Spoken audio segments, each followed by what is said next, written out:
I'm very excited today for two things specifically. One is to be able to come up with a different project that will serve those individuals that were selected under the Uplift Harris program that got caught in the courts under state attacks. And the other point is the opportunity to take to the voters an option to really get out of that continuous deficit that Harris County is facing because of decisions made a few years back.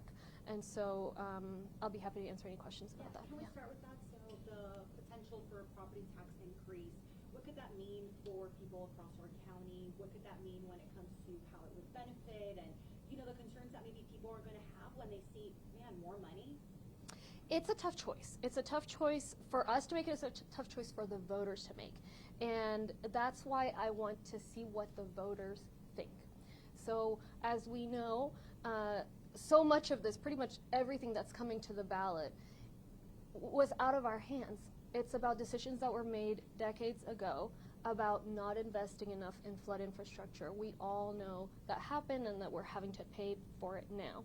And so as it turns out, the budget to maintain our flood infrastructure has remained completely flat, whereas the amount of infrastructure available has thankfully grown due to our investments. Of course, we continue to need more. So we are desperately needing that funding to maintain the existing flood infrastructure. I know a lot of people are very frustrated about how we're not cleaning the bayous often enough, how there's debris, what about this drain, et cetera, et cetera. So that is what this money would do.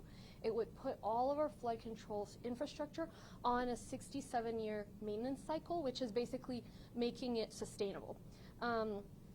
We didn't choose to be in this situation, we as the voters, the people of Harris County, but you can vote to have that dealt with.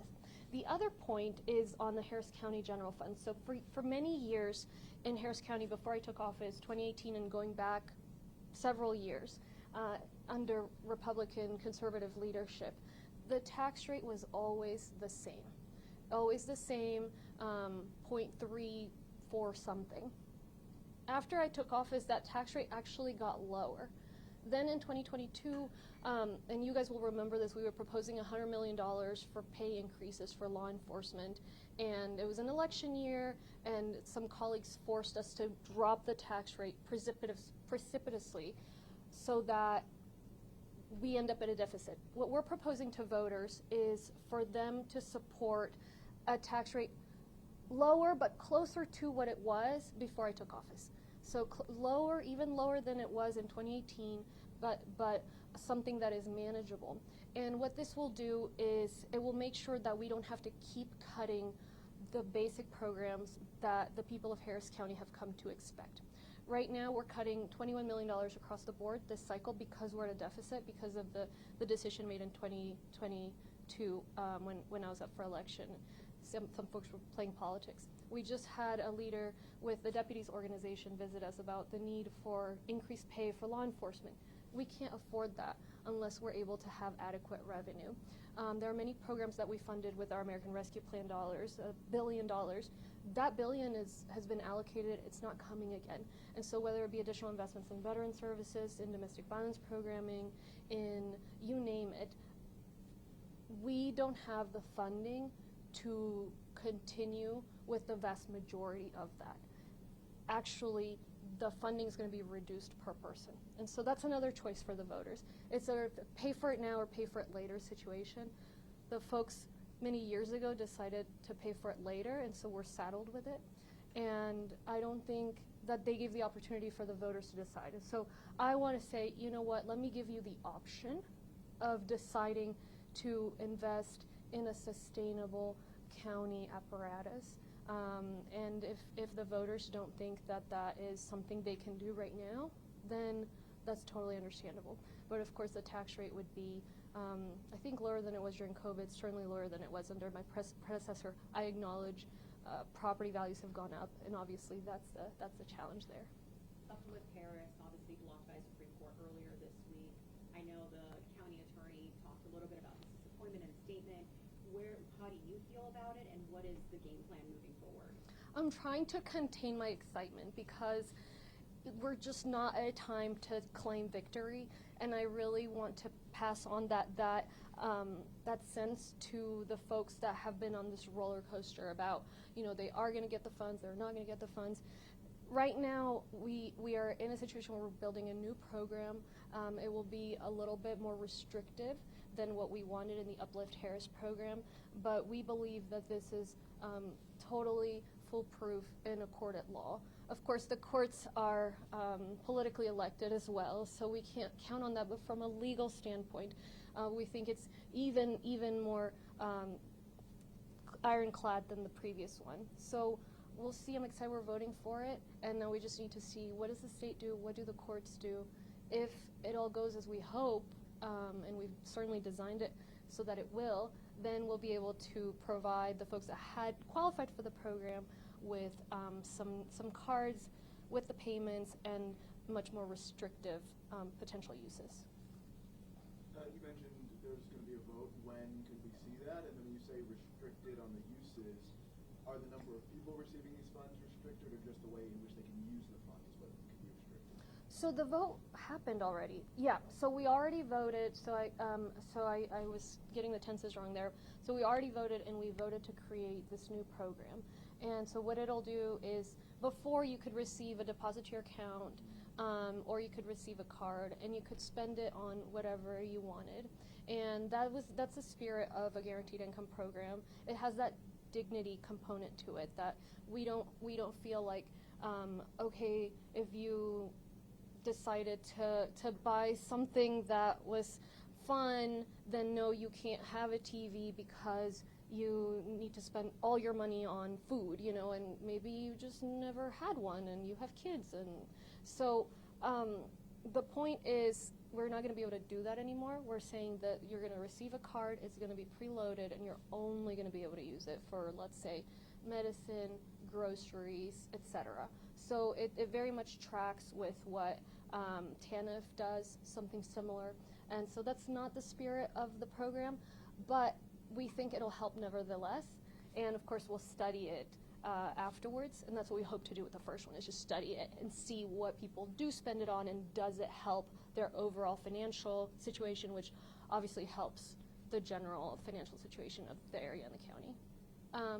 Español? Will this still be called Uplift Harris? When can people expect a direct, update on this? So and thank you for asking about the timeline. So folks would not get the deposit until 4 months from now, because it just takes that long for the program to be established and all the logistics to be worked out. As far as the name, we're still workshopping it, and so we'll find out about that soon.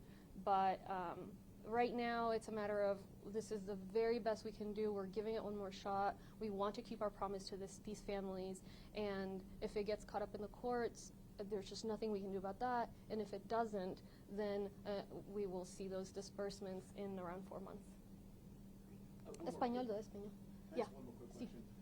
This is about Daryl Blackburn, the county employee that was charged in relation to 2022 with the paper ballots. Any comment about that? I've learned, I made this decision years back, not to comment on elections-related things, especially my cycle's about to start. So I'm afraid on that one I'm going to have to pass. ¿Español? Please. Okay. Okay. Hemos ya votado para apoyar un programa distinto al programa Uplift, pero que realmente ayuda a esas mismas familias. No quiero que todos tengamos la esperanza de que ya se solucionó el problema. La realidad es que este programa va a otorgar los fondos a las mismas familias que fueron seleccionadas antes, pero en lugar de permitirles utilizar los fondos en cualquier cosa, van a tener que utilizarlos solamente, por decir, en una farmacia, en un supermercado, etcétera. Está bien que el programa sea así, es un programa nuevo. Esto realmente no sigue el modelo de fondos garantizados que ha sido evaluado alrededor del mundo, alrededor del país, pero queremos mantener esa promesa que le hicimos a tantas familias. Entonces, ¿en qué vamos? Bueno, estamos estableciendo este nuevo programa, tarda 4 meses en empezar a operar, y a menos de que nuevamente el programa quede atascado en las cortes. Entonces, este es nuestro último esfuerzo, queremos realmente cumplir esa promesa y vamos a ver en qué queda. Lo hemos diseñado de tal manera que realmente no hay un argumento legal, pero obviamente los jueces son elegidos políticamente también. La otra cosa que estamos trabajando son 2 propuestas para las elecciones. Una propuesta para poder mantener la infraestructura de control de inundaciones. Como saben, por muchas décadas no ha habido suficiente inversión en el control de inundaciones, entonces hoy día estamos teniendo que enfrentar ese tema. La cantidad de fondos que se utilizan para mantener esa infraestructura, es decir, limpiar los bayús, los canales, que no se atasquen, que no hayan ramas, etcétera, esos fondos han sido consistentemente lo mismo, pero la cantidad de infraestructura obviamente ha venido creciendo. Es por eso que tantas familias se quejan con razón que no estamos limpiando los bayús, que no los estamos manteniendo, que no se está cortando el pasto, etcétera. Entonces, los fondos, esta es una propuesta para las elecciones para poder invertir en eso. La parte 2 es que los impuestos del condado Harris no han podido cubrir lo que se necesita para servicios básicos por una decisión que fue tomada hace unos años. Cortamos drásticamente todo y hoy día no nos alcanza para subirle el salario a los policías, para continuar ciertos programas contra la violencia doméstica, ciertos programas para veteranos. Entonces, la idea es preguntarle a los votantes si les gustaría invertir en más control de inundaciones y en un estándar de servicios del condado. Si no, el condado va a seguir en déficit y el control de inundaciones pues no va a ser el mismo. Pero yo entiendo que los impuestos son altos, entonces por eso queremos es ponérselo eso a los votantes y que ustedes nos digan qué es lo que prefieren. All right, thank you. Thank you. Sí.